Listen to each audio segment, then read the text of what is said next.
Okay then, gents, massive game to preview in the Premier League this weekend. Arsenal against Man City at the Emirates, the top two teams from last season squaring off. All eyes will be on the Emirates. What do we expect? Nick Mendola, I'm coming to you first. What do we expect? I mean, I expect to be entertained. The spectacle of this game with these players, the expectations, the Pep and Arteta connection, Gabby Jesus, Oleksandr Zinchenko, everything about this matchup is just so fun. And you could have created any sort of rivalry out of the whole Arteta coming from Man City thing. But what we've gotten, I don't know that we could have expected it to be much better. I can tell you for a conversation a little later in the show, I'm hoping for a draw because we're reasonable, especially with Liverpool playing Brighton. It's reasonable to think we could go into the international break with like 7 teams within a win of first or second in the league. But I just know it would be absolutely shocking if this game was boring. So sign me up. Yeah, sign me up. I mean, these 2 games earlier this year, right, Andy, when we think back to the 2 big wins for Man City, that basically decided the title. There wasn't much between these teams. And for most of last season, it was Arsenal going to do it. They're going to do it. But Man City just worked it out, figured it out late in the season, as they always seem to do. But heading into this game, both teams are in kind of similar situations again, right? Had a few shock defeats recently, missing a couple of key players. Not really the most fluid starts to the season, even though they're, right up there at the top of the table. So, I mean, if we focus on Arsenal, they're unbeaten in the Premier League, but, the draw with Tottenham felt like a defeat. They lost at Lens in midweek. Saka's an injury doubt. So I just wonder, is their squad as strong as Man City's? Because City are missing De Bruyne, missing Rodri for this one. But when we look at Arsenal and their squad depth, it's improved. But if Saka is missing and he's out injured, that almost swings the pendulum in Man City's favour, doesn't it? Yeah, I agree with that, but I don't know, Rodri's a huge loss, and I think we really saw it against Wolves last weekend. I mean, City losing to Wolves alone, I think should be reason for the red light to go off in your brain. And what happened there? They were uncharacteristically not completely in control of that game. And I mean that I think Wolves had just a handful of actual shots in the game. But when they won the ball back, when they countered, they had it for a prolonged period. They were able to get into the final third, get into the penalty area, and City eventually dealt with most of the crosses that came in or most of the balls into the box. But it wasn't snuffed out immediately. It wasn't just taken care of the way that it is when Rodri is on the field. And so the fact that he's not going to be available for this one definitely gives Arsenal. I think Rodri missing is a bigger blow for City than Saka missing for Arsenal, because there are other attackers that can come in for Arsenal and can fill whatever role that position is going to look like for this game against City. And there isn't really anybody in the world that can do what Rodri does, especially for City, as complex as the system is and the way that they play. All of that said, I don't know that it matters, because you said it, Joe. They beat them twice towards the end of last season, and I'll say what I said before those games and after those games. City know that they can beat Arsenal. Arsenal hope that they can beat City, and that is still the mindset for both of these teams until Arsenal do it in a game that matters. I know they want to shoot out in the Community Shield. Doesn't count. Yeah, it's almost like, Nick, when we think about the great rivalries, even in recent years with Liverpool and City going toe-to-toe, there was just that jeopardy because Liverpool beat City a bunch of times. And that's Arsenal. This rivalry is great and it's building. And, Arteta, Guardiola know each other so well. And the players going from City to Arsenal and Zinchenko and Jesus adds lots of layers to this. But until Arsenal get that big win in the Premier League against Manchester City, which could be this weekend, you never know. It's almost like a mindset thing, right? It seems like that last hurdle for this Arsenal team to get over. They've done everything else pretty much at this point. They've won the FA Cup. They've got themselves back into the Champions League. They finished second and pushed City all the way. So this is going to be absolutely huge, I think, for the rest of Arsenal's season.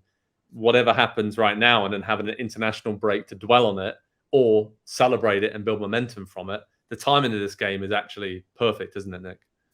It is. It is another chance for a Declan Rice statement. It isn't given this midfield situation. If Saka doesn't go, and they can even get a draw out of this, I think it says something special about this. I also have to remind myself, though, sometimes when we talk about why Rodri's absence is so huge, let's remember that part of this is other absences. Kevin De Bruyne, we haven't said his name in a while. He's been gone the whole year. And normally you would point to him as someone who can pull the strings and take some of the weight off of Rodri, because he's a big part of their possession game moving forward. And I think they're still adjusting to some of these new guys because of the important role that Ilkay Gundogan played last year.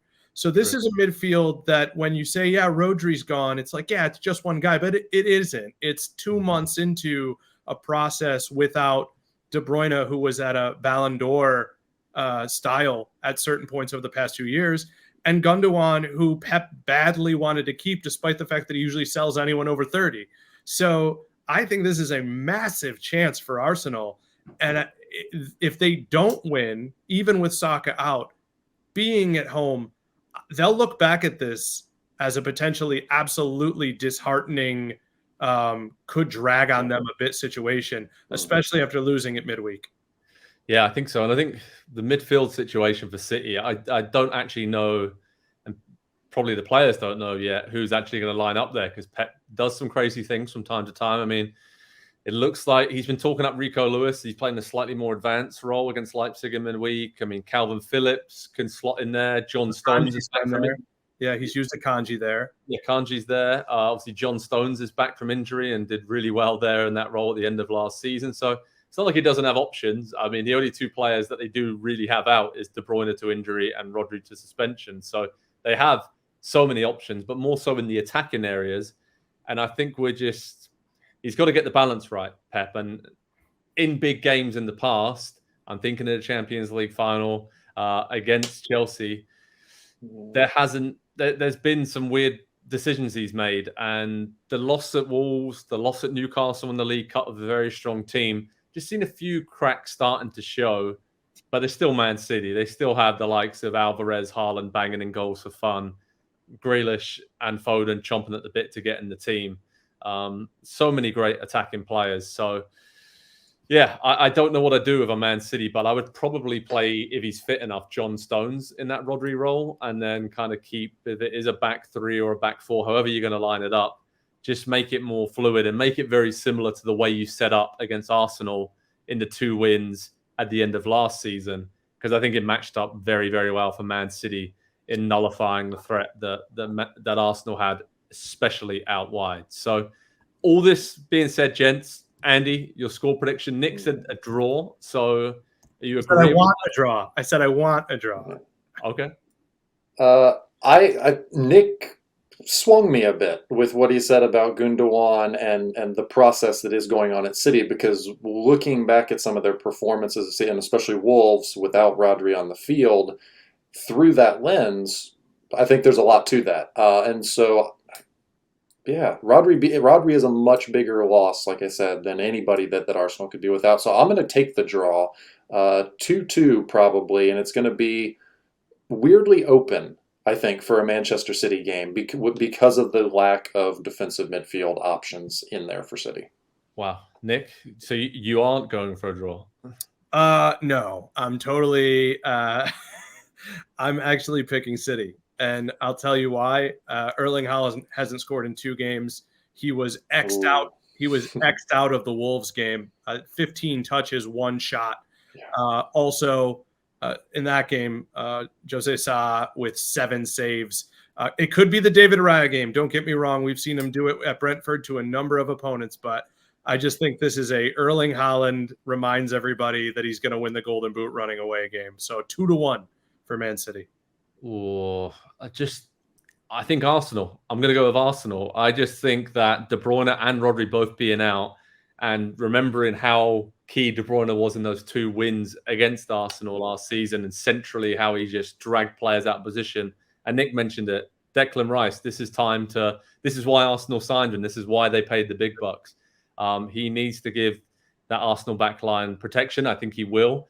And I think we'll see a more controlled performance from Arsenal rather than the helter-skelter approach against Tottenham in the North London derby recently. And Yeah, I'm actually going to predict an Arsenal win. And while we're talking, I actually just got my press pass for the game at the weekend. So I am in for the Emirates Stadium, Arsenal against Man City. So we'll have live analysis, reaction, and coverage from on-site in North London. Massive game early in the season. This is setting things up perfectly for the title push this campaign. Arsenal against Man City. Head over to Pro Soccer Talk on NBCSports.com for all the latest how to watch information, analysis, live reaction from on site. It's going to be a good one, gents. These two teams are the favorites. They are the title favorites right now. Let's see how it looks for them after this huge game in North London this weekend. Hi there, I'm Rebecca Lowe, studio host for NBC's coverage of the Premier League. Don't forget to hit subscribe to watch more videos all season long. And for even more Premier League content, from original series to live matches, head over to Peacock. And be sure to tune in for Premier League mornings every weekend on USA Network and on Peacock. We will see you there.